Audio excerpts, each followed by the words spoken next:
दिनपुर गांव में सोहन नाम का हलवाई रहता था। वह खूब बढ़िया और स्वादिष्ट मिठाइयाँ बनाने के लिए जाना जाता था। इसी वजह से उसकी दुकान पूरे गांव में मशहूर थी। पूरा गांव उसी की दुकान से मिठाई खरीदता था। वह और उसकी पत्नी मिलकर शुद्ध देसी घी में मिठाई बनाते थे। इससे मिठाइयाँ काफी अच्छी और स्वादिष्ट बनती थी। हर रोज शाम होते होते उसकी सारी मिठाइयाँ बिक जाती थी और वह अच्छा मुनाफा भी कमा लेता था। मिठाइयों से जैसे ही आमदनी बढ़ने लगी, सोहन के मन में और पैसा कमाने का लालच आने लग गया। अपने इसी लालच के चलते उसे एक तरकीब सूझी। वह शहर गया और वहाँ से एक दो चुंबक के टुकड़े लेकर आ गया। उस टुकड़े को उसने अपने तराजू के नीचे लगा दिया। इसके बाद एक नया ग्राहक आया, जिसने सोहन के पास से 1 किलो जलेबी खरीदी। इस बार तराजू में चुंबक लगाने की वजह से सोहन को अधिक मुनाफा हुआ। उसने अपनी इस तरकीब के बारे में अपनी पत्नी को भी बताया, लेकिन उसकी पत्नी को सोहन की यह चालाकी अच्छी नहीं लगी। उसने सोहन को समझाया कि उसे अपने ग्राहकों के साथ इस तरह की धोखेबाजी नहीं करनी चाहिए, लेकिन सोहन ने अपनी पत्नी की बात बिल्कुल भी नहीं सुनी। वो हर रोज तराजू के नीचे चुंबक लगाकर अपने ग्राहकों को धोखा देने लगा। इससे उसका मुनाफा बढ़कर कई गुना अधिक हो गया। इससे सोहन को काफी खुशी हुई। एक दिन सोहन की दुकान पर रवि नाम का एक नया लड़का आया। उसने सोहन से 2 किलो जलेबी खरीदी। सोहन ने इसे भी चुंबक लगे तराजू से तोलकर जलेबी दे दी। रवि ने जैसे ही जलेबी उठाई, उसे लगा कि जलेबी का वजन 2 किलो से कम है।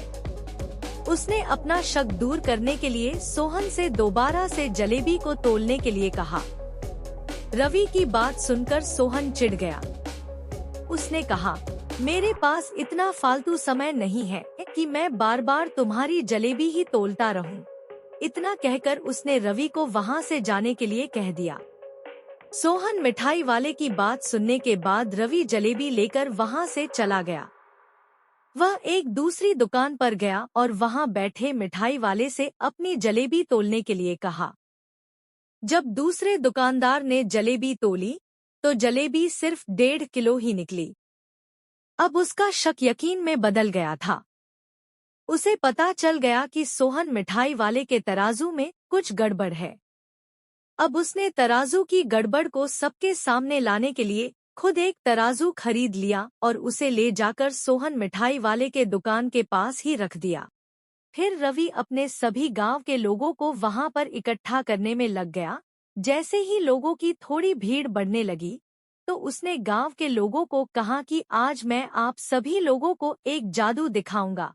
यह जादू देखने के लिए बस आप लोगों को सोहन मिठाई वाले से खरीदा गया सामान एक बार इस तराजू में तोलना होगा। तब आप लोग देखेंगे कि कैसे सोहन मिठाई वाले के तराजू में तोली गई मिठाइयाँ इस दूसरे तराजू में अपने आप ही कम हो जाती हैं। कुछ देर बाद एक दो लोग मिठाई लेकर रवि के पास पहुँचे, तो उसने ऐसा करके भी दिखाया।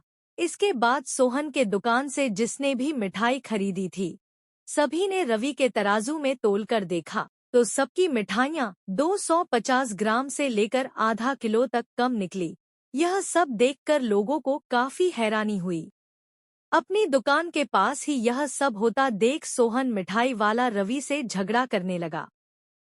उसने लोगों को बताया कि रवि यह सब नाटक कर रहा है।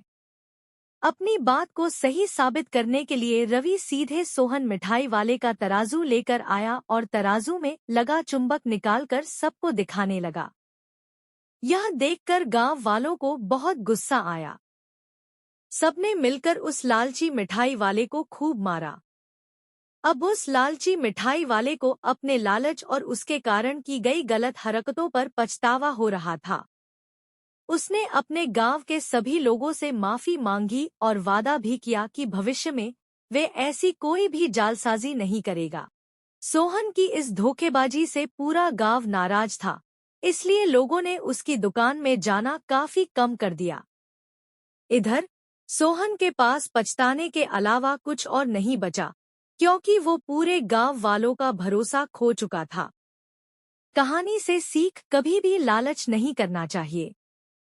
हमेशा ईमानदारी के साथ अपना काम करने से ही इंसान का नाम होता है। लालच के चलते भले ही कुछ समय के लिए अच्छा फायदा हो, लेकिन इससे इज्जत और आत्मसम्मान दोनों कम हो जाते हैं।